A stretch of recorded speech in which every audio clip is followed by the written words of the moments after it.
번째 주제, 국제 정치판에서 음모론을 경계하자. 특별히 이 음모론들 중에서 가장 핵심적인 것들이 몇 개 다루어져야 한다고 생각합니다. 그 중에 하나가 내각제 세력이란 말이 있습니다. 내각제 세력. 그리고 삼극위원회. 그리고 트라이레터럴 커미션 삼극위원회가 일루미나티다. 헨리 키신저, 브레진스키 이런 등등 이런 일군의 이런 국제 정치의 정통 국제 정치판하고도 이렇게 겹쳐 있는 그런 음모론이 있습니다. 저는 솔직히 고백하면 근거가 전혀 없다고 생각하지 않습니다. 굳이 얘기하다 보면 이 근거가 분명히 있습니다. 그런데 제가 오늘 당부드리는 것은 잘못하면 음모론에 빠져들면 모든 것을 이 음모적으로 이렇게 환원을 시키기 때문에 이 지적으로 굉장히 게을러집니다.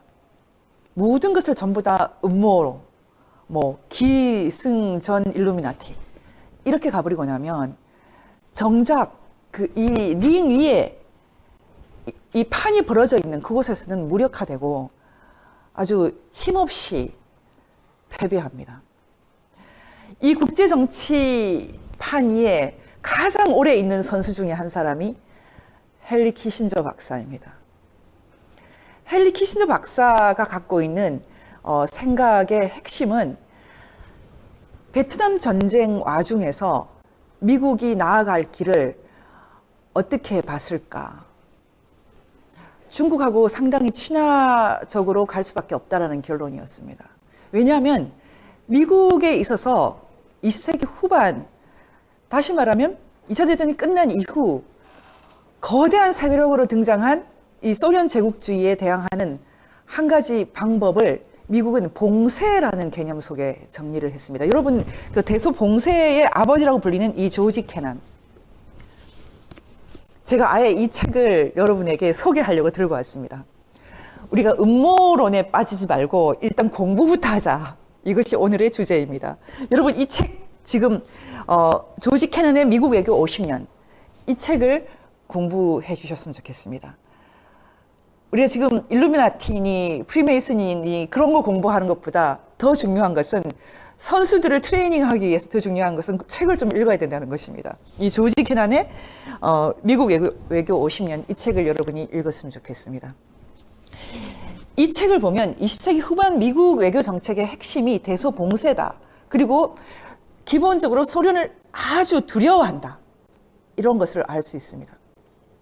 제가 오늘 전환기의 세계보기 첫 번째 주제가 소련에 대한 미국 사람들의 포비아의 실체가 뭔가 이런 얘기였는데요.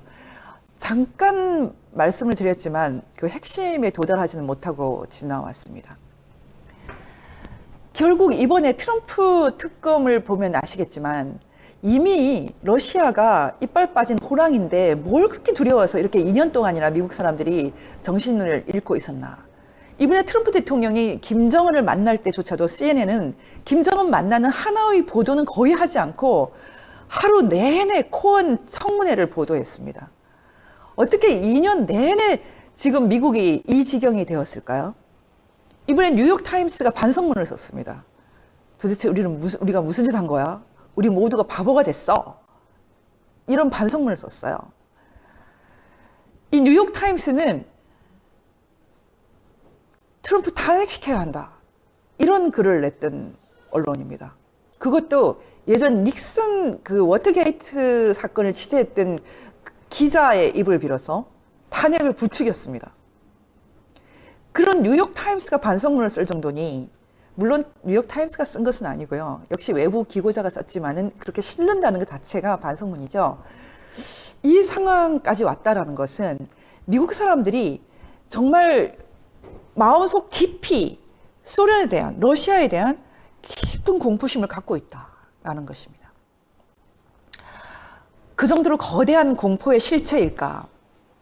예전에 노벨상을 받았던 윌리엄 골딩의 파리대항이라는 소설이 있죠.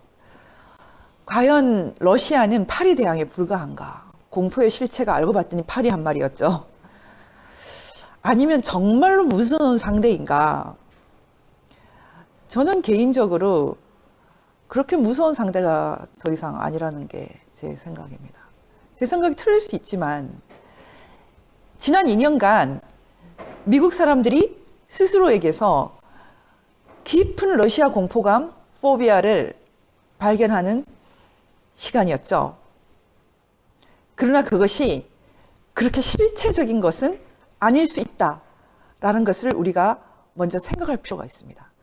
하지만 키신저가 대중국 외교를 기획할 때는 정말 공포의 실체였습니다. 그래서 키신저를 음모론의 주인공으로 만들기 전에 국제 정치학자로서 이 사람이 말하고 있는 합리적인 말도 들어봐야 됩니다. 1970년대 말에 중국과 수교를 맺고 중국을 통해서 대소봉쇄에 나섰던 미국의 입장이 있었고, 어쨌든 그것은 실패로 끝나지 않았습니다. 중국은 경제적으로 성장이 됐고 러시아는 어쨌든 거의 자유민주주의라고 말할 수 있을 정도로 소련은 해체되어서 새로운 길을 걷게 되었고, 자유진영의 입장에서는 이미 승리가 확정됐다는 것은 아무도 부인하지 못할 것입니다. 그러나 지금에 있어서 우리가 다시 한번 검토해 봐야 될 것은 다른 얘기입니다. 그것은 러시아를 공포의 실체로 보고 러시아를 막기 위해서 중국과 하친을 주장했던 브레진스키나 헨리 키신저를 악마화할 것이 아니라 그들이 얘기했던 것의 그 합리성에 대해서도 주목을 해봐야 합니다. 제가 오늘 국제 정치판에서 음모론을 경계하자 이런 캐치프레이즈를 가져왔던 이유는 그 미국이 이제 또 판이 바뀌고 있다라는 것을 말씀드리기 위해서입니다. 지금 미국은 어떻게 판이 바뀝니까? 브레진스키의 책 제목이 참 멋있죠? 여러분, 이 브레진스키의 책 제목을 한번 보십시오. 여러분이 많이 알고 있는 삼국위원회 트라이레터럴 커미션의 디렉터를 오래 했던 이 브레진스키, 폴란드 귀족 출신의 브레진스키는 죽을 때까지 소련을 두려워했고 소련을 봉쇄해도 주장했습니다. 이 브레진스키 책 제목이 거대한 체스판입니다. 거대한 체스판. 이 거대한 체스판이 어떻게 바뀌고 있는지 브레진스키는 모르고 작고한 것 같습니다. 한국어로 번역되어 있는 책만 해도 세 권이나 있습니다. 얇은 책들입니다. The Choice라는 영어 책도 있고요. 제국의 선택, 미국의 마지막 기회, 거대한 체스판. 여러분이 음모론에 빠지기 전에 삼국위원회 이런 666 이런 거 얘기하기 전에 제발 공부를 좀 했으면 좋겠습니다. 이 브레진스키의 대소봉쇄는 개인적인 체험과도 굉장히 관련이 깊다고 합니다. 브레진스키는 폴란드 귀족 출신, 우크라이나 지대에 영지를 가지고 있던 폴란드 귀족 출신으로서 러시아에 대한 그 증오가 아주 깊었다고 합니다. 죽을 때까지 그 증오를 풀지 못한 게 아닌가 그런 생각이 듭니다. 어쨌든 이 삼국위원회 디렉터인 브레진스키는 이미 갔고요. 헨리 키신저는 아직 살아 있습니다. 여러분, 지금 그러면 2019년 대소봉쇄를 하지 않고 또 다른 적이 나타난 2019년 우리는 무엇을 봐야 할까요? 오늘 제 결론은 이것입니다. 또 적이 바뀌었다. 세계 제2차 대전에 소련은 자국민 3천만을 희생시키고 독일과 싸워서 이겼습니다. 1945년이 지나자 불과 몇 년 사이에 그 독일과, 물론 전체는 아니지만 4분의 3에 해당하는 서독과 그리고 그 적이었던 일본이 미국과 편을 먹어버렸습니다. 그것을 샌프란시스코 강화조약 시스템이라고 부르는 사람도 있지요. 어쨌든 20세기 후반에 이미 공수교대가 됐습니다. 적이 바뀌었어요. 2차 대전의 적이었던 독일, 일본이 미국과 편을 먹어서 서방이 되었고, 그때 소련과 중국은 한 편이었는데 이제 적이 되었어요. 그리고 2019년 오늘 이제 인류의 새로운 적은 누구입니까? 인류의 새로운 적은 기본적으로 핵입니다. 핵. 핵을 모든 나라에 전 세계 어떤 나라든 다 만들 수 있는 시대가 되었습니다. 소련과 미국이 갖고 있었던 기술이 아니에요. 북한같이 세계에서 가장 가난한 나라조차도 핵을 만들 수 있는 나라가 세상이 되었습니다. 어떤 핵 물리학자는 핵 기술을 자전거 기술 정도로 말하는 사람도 있습니다.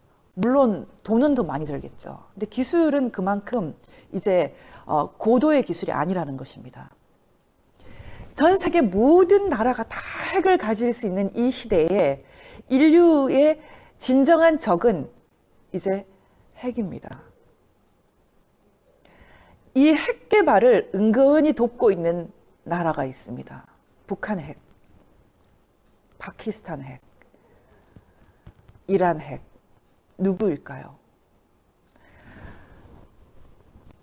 만약 그 나라가 중국이라면 중국이 새로운 적이겠죠. 하지만 중국이 노골적으로 그렇게 할 수 있겠습니까? 중국이 그렇게 한다면 대가가 있겠죠. 인류의 새로운 적이 중국이다, 이렇게 말하지 않겠습니다. 하지만 핵의 관점에서, 비핵화의 관점에서 중국이 예의주시해야 되는 나라가 됐다. 이것은 매우 중요한 것입니다. 그 상황에서 우리나라가 은근히 또는 노골적으로 친중 노선을 밟는다? 매우 위험한 상황입니다. 중국과 잘 지낼 수 있습니다. 하지만 이 안보와 관련돼서 섬세해야 합니다. 사드 문제, 핵 문제, 너무 지금 한국 정부가 쉽게 접근하고 있습니다. 중국이 적이라고 말하지 않겠습니다. 하지만 핵은 적입니다. 이 핵이, 비핵화가 근본적인 수준으로 전 세계에서 해결되는 상황이 아니면 평화는 쉽게 오지 않을 것입니다. 핵과 관련된 이 무시무시한 정치 한가운데에 대한민국이 들어와 있습니다. 이란 문제, 에너지 안보 문제, 그리고 북한과의 군사적인 문제, 이 어느 것 하나도 미국과 유엔이 결정한 CVID, 완전한 비핵화라는 개념을 피해갈 수 없습니다. 이것이 바로 국제정치의 현실입니다. 제가 듣기로 한때 중국과 잘 지내자를 주장했던 키신저 박사조차도 지금도 중국과 잘 지내기는 해야 되지만 핵은 확실히 해결해야 된다, 이런 주장을 하고 있다고 합니다. 저희가 많은 얘기들이 필요하지만 일단 이 전제는 확인하고 갔으면 좋겠습니다. 그리고 오늘 제가 준비했던 많은 내용 중에 5분의 1 정도밖에 못했는데요. 그 나머지 부분, 지금 왜 이런 그 헨리 키신저 박사와 관련된 이런 음모론이 계속 나타날 수밖에 없는지도 한번 더 다루겠습니다. 저는 그 문제를 다루기 위해서 이 책을 권합니다. 유대인은 예수가 필요 없다. 유대 기독교 전통은 기독교를 전 세계에 국교화시키는 그런 전통이 전혀 아닙니다. 하지만 이 유대 기독교 전통이라는 것은 핵심적인 국제 정치에서도 중요한 그런 키워드가 되어 있습니다. 그럼 키신저 박사와 같이 기독교를 뺀 유대 전통 속에서 국제 질서를 본다는 것은 무엇일까?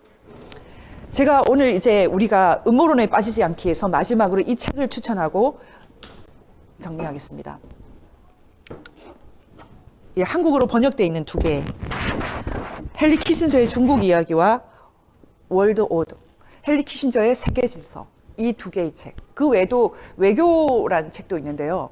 일단 이 두 개의 책을 제가 권합니다. 저희가 정말 복잡하고 힘든 새로운 질서 속에 들어가고 있는 것 같습니다.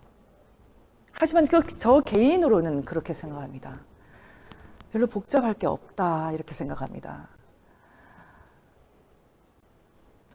기존의 제도 언론에서, 대학에서, 학교, 각종 학교에서, 그리고 우리의 많은 스승님들이 저희에게 제대로 길을 가르쳐 주지 않고 있습니다. 우리가 잘못하면은 많은 가짜 뉴스에 빠지고, 잘못하면 또 많은 음모론에 빠지고 우왕좌왕 길을 잃습니다. 그래서 이런 시대에는 직접 공부를 좀 했으면 좋겠습니다. 그래서 제가 오늘 이 세 번째 주제로 국제정치판에서 음모론을 경계하자, 이런 캐치프레이즈를 말씀드리면서 공부를 좀 열심히 하자, 이런 당부도 드리겠습니다. 오늘 제가 제시한 세 가지 주제는 앞으로 계속 심화해 나가겠습니다. 곧 다시 뵙겠습니다. 감사합니다.